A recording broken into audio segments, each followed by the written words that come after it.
Hi, my name is Boo Pham. I'm the match director of the NorCal Tactical Bolt Rifle Challenge. TBRC is so challenging because there's so many different things we test a shooter on. Impact one.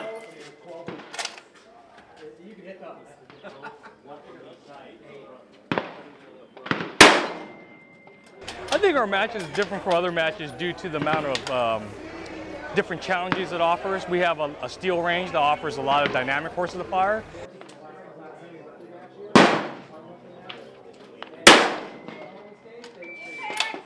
Impact two. Heavy.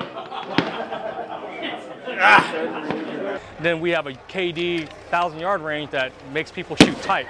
They cannot just only shoot fast, but they have to shoot tight all the way out the distance.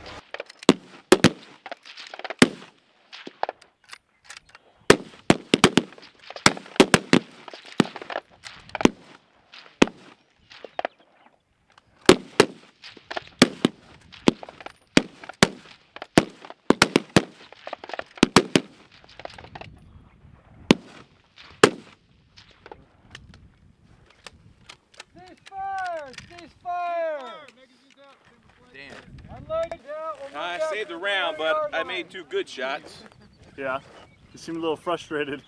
Well, I'd like to get all my rounds off, but I'll take 2 solid hits over 3 fast misses. If you've never been to a long-range match, as it seems, you're going to be shooting long-range stuff, targets. It can be small, it can be large. We're just out here to shoot targets and have fun, and it's kind of like people going out and doing golf. We just come out here and just enjoy the competition and the camaraderie of everybody out here, and just enjoy the facilities and the beauty of nature out here, and enjoy the fellowship. Ha! Finally beat you on one, Regina. There you go. You're up. That'd be a new appreciation.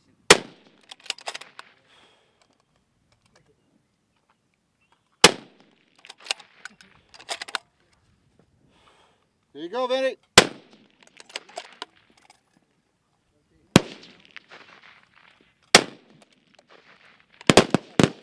Where'd it go? I can't find the target.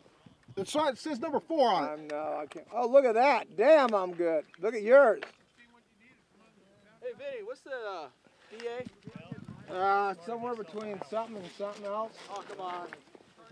You don't get to practice the stages that they present to you at pretty much any match, and that's what's very interesting about this tournament or tactical shooting, is that there are no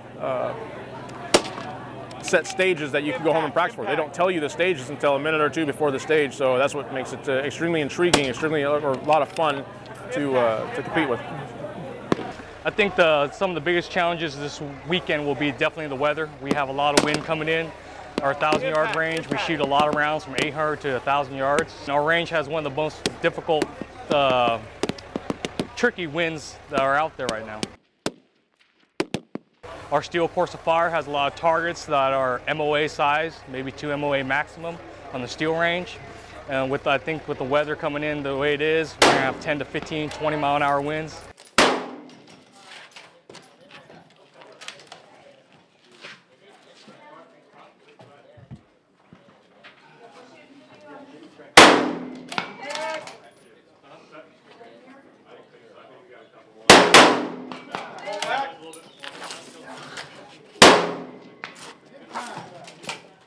Okay, go ahead and remove your magazine and take your indicator flag.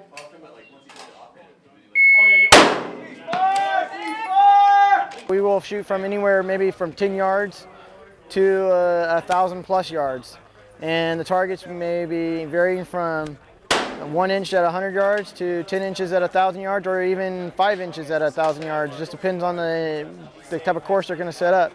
4-inch targets at 400 yards, so forth. You know, they can be really small or really big. But the difference is that on a bigger target, you typically are going to be shooting in what is called a positional, standing, offhand, sitting. However, off of a barricade, something that's uncommon, something that you'd find out in nature. We're not doing it in a Palma type of shooting. We're doing more of a tactical, recreational, common use type of shooting. Impact. Go to the next target if you want.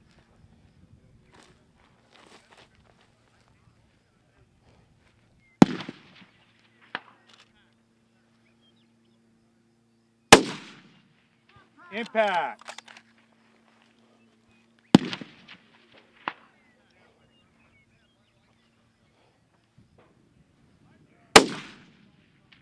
Impact.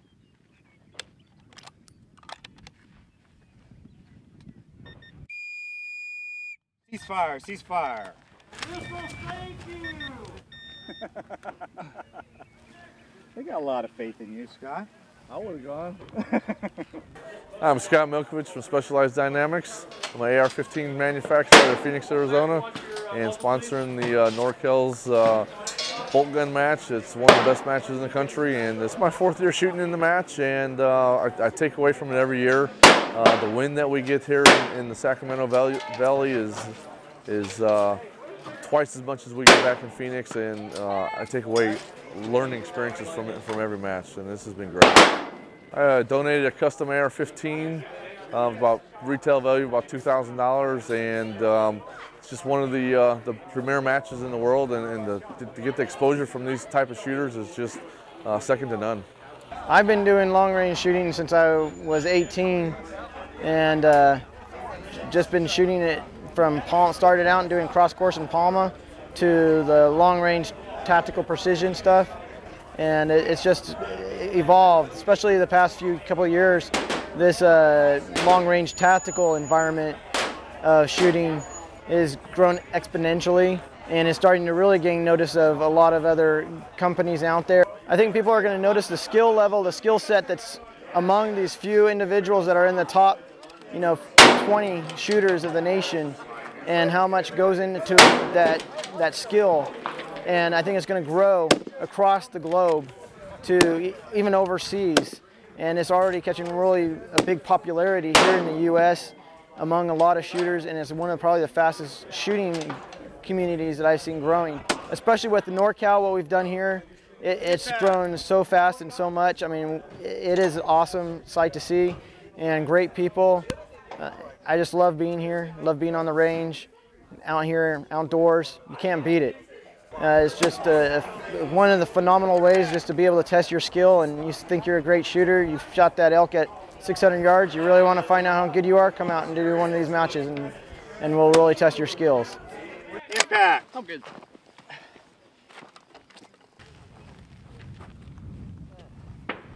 How's it going, Jacob? Not too bad, bud.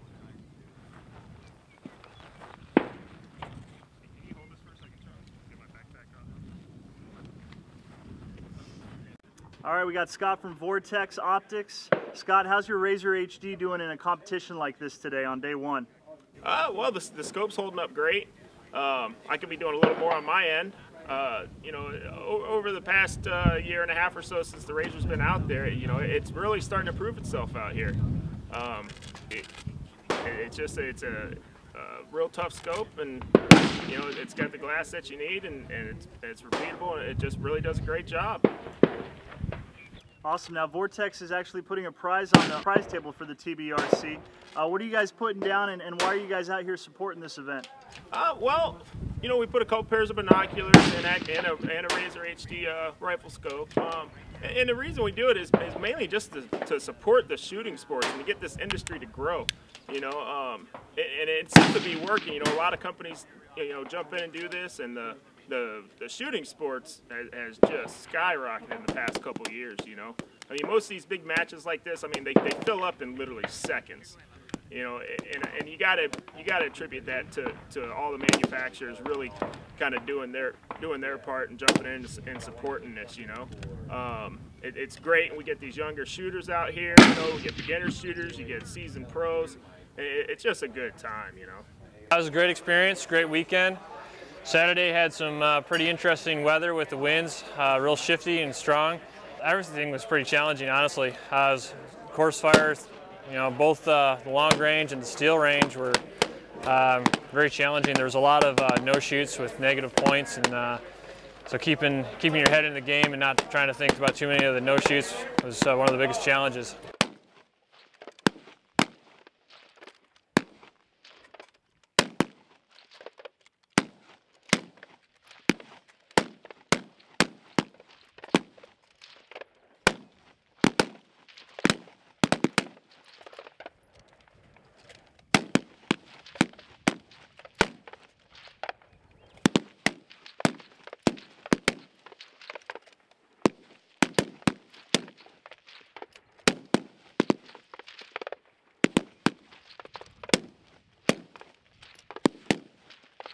It's another fun match. I was here last year, and every year it just gets more challenging. It was really cool to come out here. We don't have a 1,000-yard range at home, so to play with the wind on 1,000 yards it's very interesting. The steel targets that we shot at, the courses of fire were awesome, very challenging. The match was a lot of fun, really challenging, of course. Vu and his crew puts on a good match. It's unbelievable the amount of organization that he's got. 35 ROs. They had 4 or 5 spotters on every stage. I mean, there wasn't any calls getting missed. The scoring was accurate as you can be. TBRC this year was absolutely phenomenal. The range crew, the coordinators, Vu, Sean, essentially people that run this club, did a phenomenal job putting on this TBRC. So this year was absolutely wonderful. So very appreciative of all the work that they did during the match as well as behind the scenes. Everything that they did this year to get the match up and going, just absolutely phenomenal. So every year it's become like last year was an epic one. This year even topped it. So they're just awesome. US Optics is a phenomenal scope. The reason why I use US Optics is that the clarity, the ruggedness, the durability. They have a phenomenal windage and elevation knobs, the erect knobs, almost second to none. So I use those for that reason. And so I have many other scopes, many other fine scopes that are made by other manufacturers. One of my favorite right now is the US Optics for the reasons that the windage and elevation knobs and also the clarity of their optics.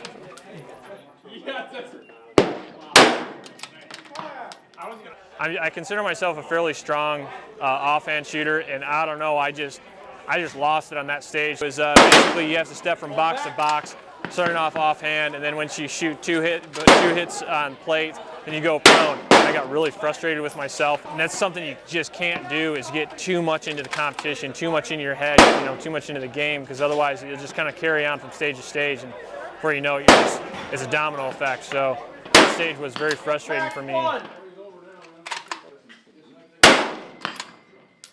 You have to hit the left one. You already hit the right one. You said you could shoot either one. You have to put one round on both targets. And I actually had to take all my kit off and walk away for a good 5 minutes and just kind of re-zero myself, try to find my inner zen or something, because man, it really frustrated me. But ultimately, I was happy to just kind of pull out of it and move forward. The first day we were on the steel range, I was second overall, had 572 points. Did pretty well. I could have hit a few more if I didn't have a little bit of brain fade. I didn't look at the scores at all. That's kind of a voodoo thing for me to look at the scores, because then I have to try to play catch up. So I didn't look at the scores on the first day. I knew I did okay, knew I could have done better, so I went into the second day just thinking, yeah, just do what you can do. Watch the wind flags, watch the mirage, and just try to read the wind.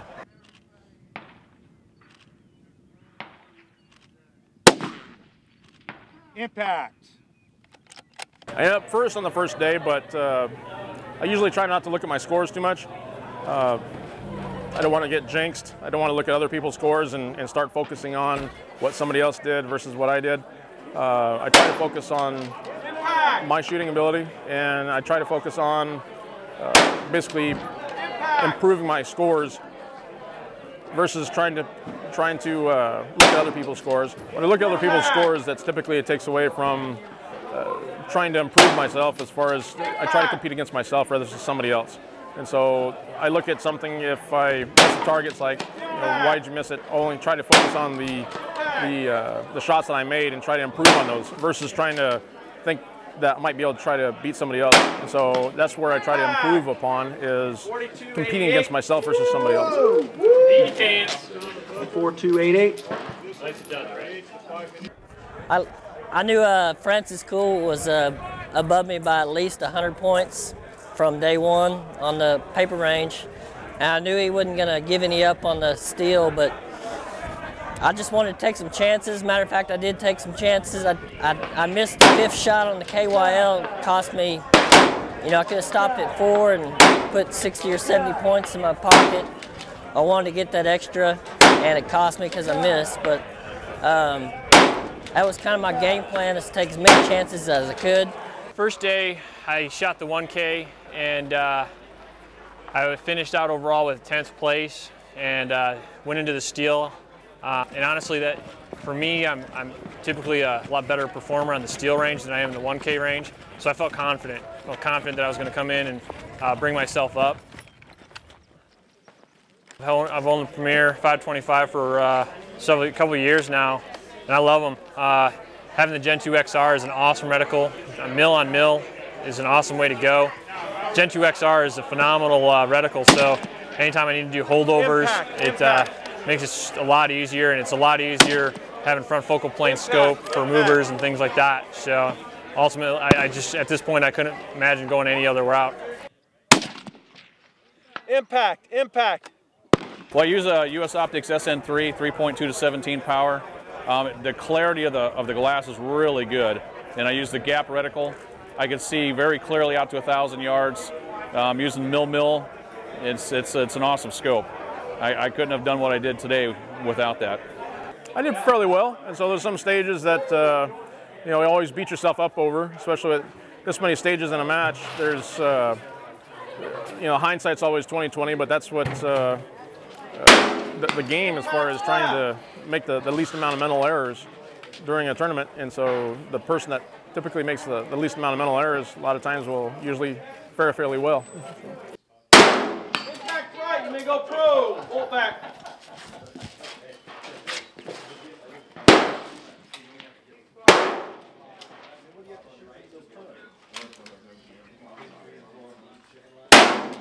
Impact! Impact! Impact! What's he shooting at now? Impact!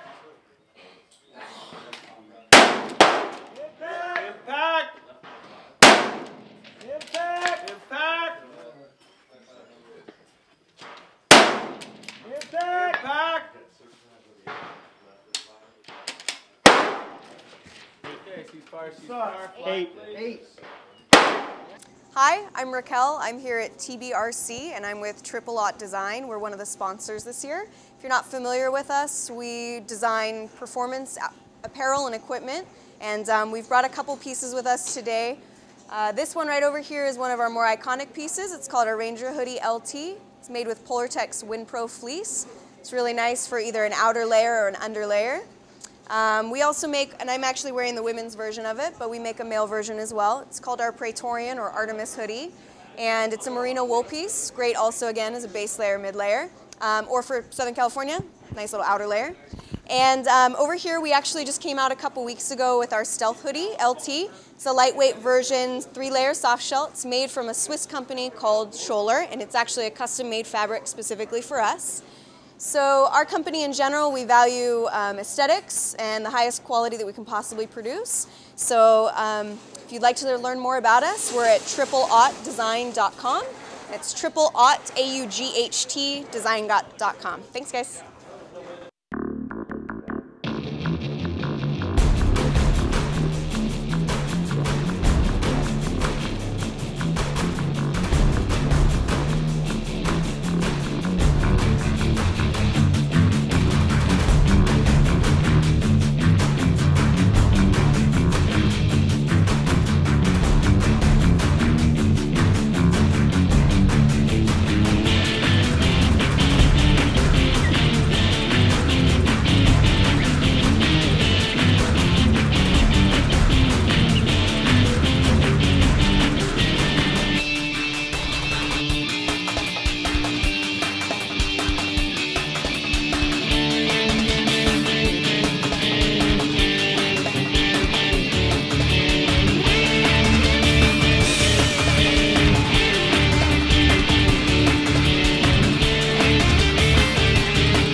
Plaques and prizes. First place overall, Francis Kuehl.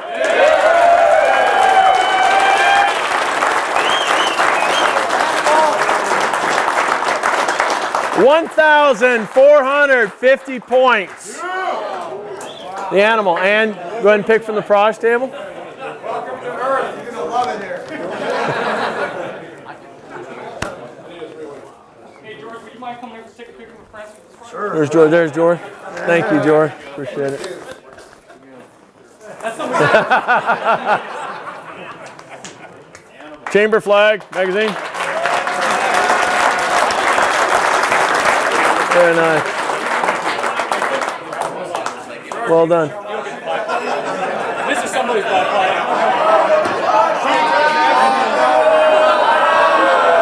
There you go.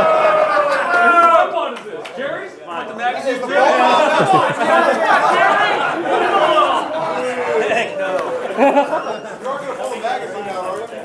In second place, Richard Emmons with 1,228 points. Nice job.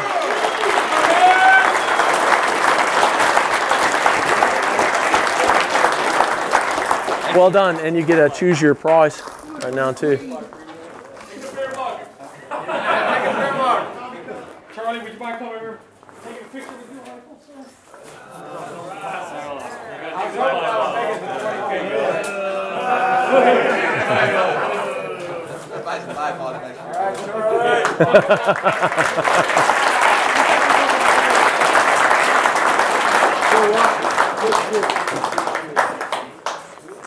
In third place, Tim Milkovich with 1,199 points. Well done.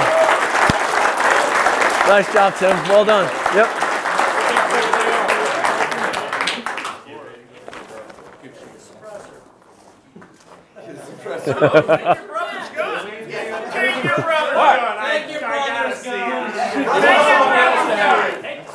You want somebody else to have it.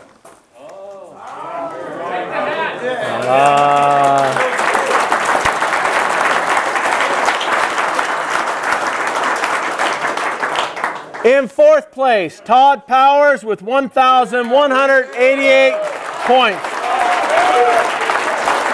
Nice job, Todd. Congratulations. And Todd, you get a knife from Surefire as well, in addition to some other bounty. Well done. Nice. Take your black cloth off. Get out of your face. Nice job, Todd. Thank you very much, Scott.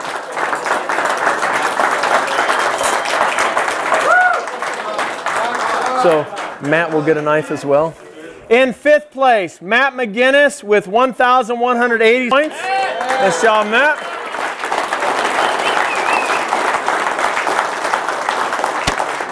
Well done. Congratulations. Absolutely. And then choice of lovelies.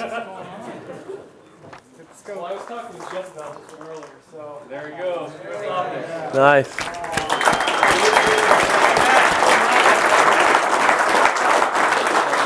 Another knife. In sixth place, James Jeffries with 1,181 points, .91. Nice job, James. Well done. Yep.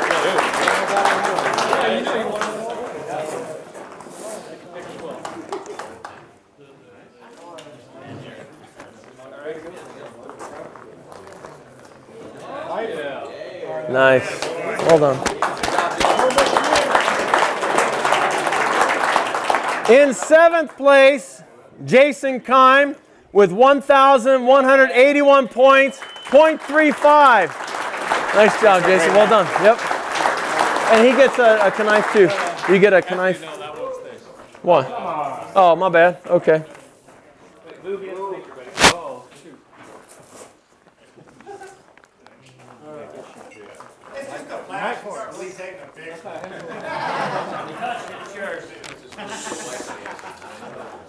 Well done, Jay. Thank you. A little side note for this next shooter. He has this no concept of what goes into, and VU does a tremendous amount of work throughout the whole year to try and get this thing to come off. Jacob Denny's looks at me and says, hey, Sean, let's let Vu shoot next year. We'll put on the match. I looked at him like he's crazy. In 8th place, Jacob Denny with 1,169 points. Well done. Congratulations. Well done, Jacob. All right. Woo! Big comeback.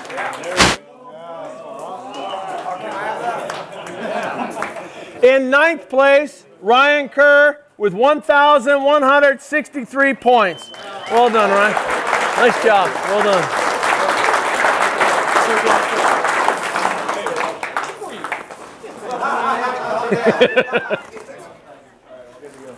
Nice job, Ryan. There it is. This is it, right? Yeah, that goes with it. It's for the Surgeon XL. All right. Damn you. And 10th place, George Gardner with 1,162 points. Nice job, George. Well done.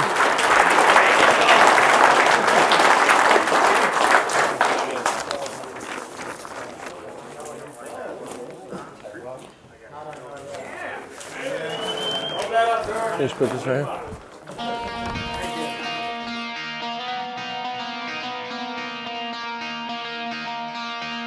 I was fortunate enough, I finished out 4th place. I was fortunate enough to pick up one of Scott Milkovich's from Specialized Dynamics, AR-15, chambered in, I believe it was a 6.5 Grendel.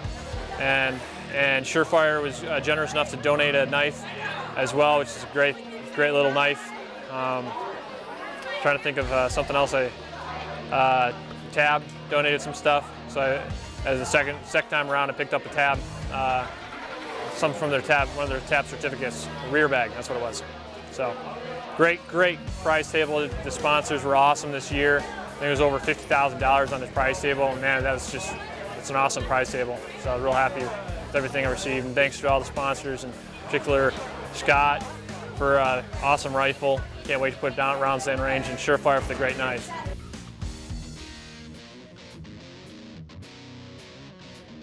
Yeah, I finished 3rd off the prize table as top law enforcement. Got a Surefire suppressor for top law enforcement, and I also picked up a Premier scope. And I want to thank US Optics, of course, for sponsoring me, and thank Premier for putting a scope on a prize table that I won also.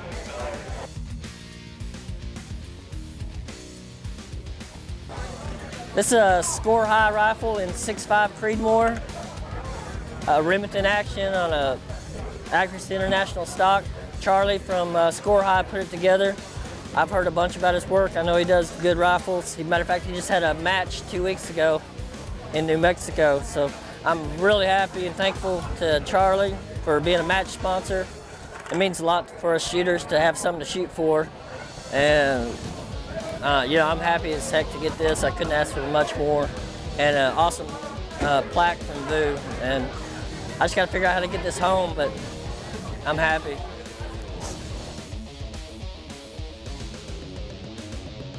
Walked away with a GA Precision rifle, a nice 308 rifle, donated by George Gardner from GA Precision. Very appreciative of him donating this rifle. So I want to say thank you very much to George. George's been a very gracious and generous sponsor to this club and helped it flourish. And so a lot of people from this club use his products, and it was just a phenomenal gift. So thank you very much, George.